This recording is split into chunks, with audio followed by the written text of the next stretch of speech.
Guys, lantawan ninyo ang bato guys. Tutukin nyo kung si forma na guys. Okay, kung kabalo mo sign guys.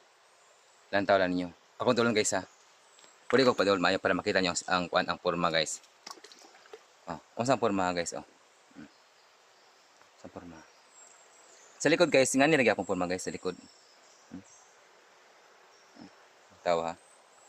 Akong describe guys. Ano na siya?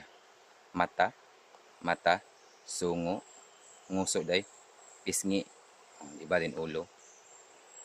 Sa tiger, ito kaya.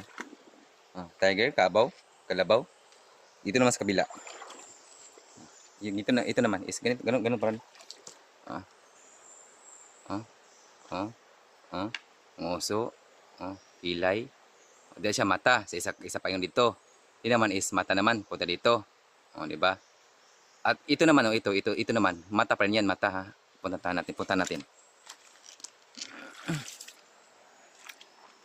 Tabi po. Mata naman, ulit.